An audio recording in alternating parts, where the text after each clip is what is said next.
xisbiga talada dalka Soomaaliland haye kulmiye ayaa munaasabad soo dhaweynay magaalada Burco ugu sameeyay ururada mustaqbal iyo tala wadaag oo ka soo digarogtay xisbiga mucaaradka ee wadani kuwaas oo si rasmi ah ugu biiray xisbiga kulmiye. Munaasabadan oo ahayd mid ballaaran ayaa waxa ugu horeyn ka hadlay xubno ku hadlayay afka ururadan ku soo biiray xisbiga kulmiye, waxaanay ka warrameen sababaha ay uga soo baxeen xisbiga mucaaradka ee wadani. hawsha aan u haynana waanu dhignay, calankii wadanina waan dhigay, kii kulmiye ayaan toorta ku qaadayaa maanta.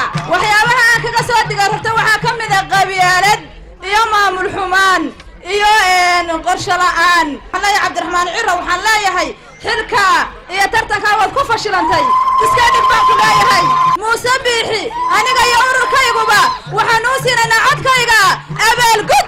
waxaa inaga go'an inagoo farqudha ah inaynu soo saarno xisbigeena kulmiye, Muuse Biixina aynu kursiga ku hubsano.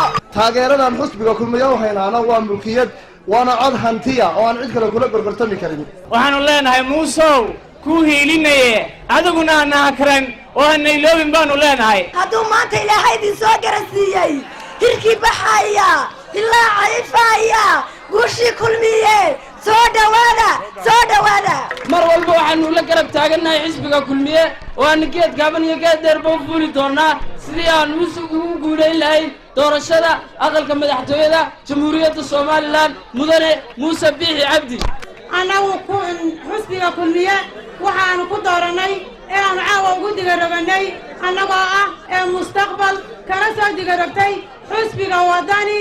waxaan ugu digaroganay sharaftiisa iyo karaamadiisa iyo sida uu noo deeqay. gudoomiyaha xisbiga kulmiye ee gobolka Togdheer Xasan Mataan, gudoomiyaha garabka dhalinyarada ee xisbiga kulmiye ee gobolka Togdheer iyo Naasir oo kamid ah gudida ololaha ee xisbiga kulmiye ee gobolka Togdheer oo madashani ka hadlay ayaa si diiran u soo dhaweeyay ururadan ku soo biiray xisbiga kulmiye. xisbiga kulmiye runtii waa xisbi qarankeena wax u qabtay meelo fara badan oo qarankeena u baahnaa in wax laga qabto ayuu runtii xisbigeena wax ka qabtay qarankeena meel fiican astaanteena iyo halkuligeena maanta waxa weeye berri maanta ka fiican baynu u baahanahay.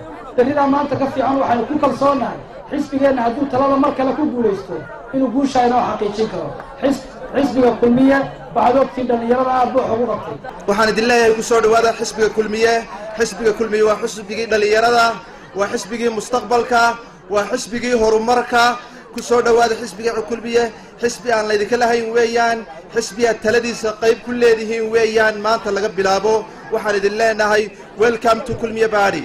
xisbiga kulmiye waa xisbi la wada leeyahay, waa xisbi Soomaaliland ka daraf la wada leeyahay.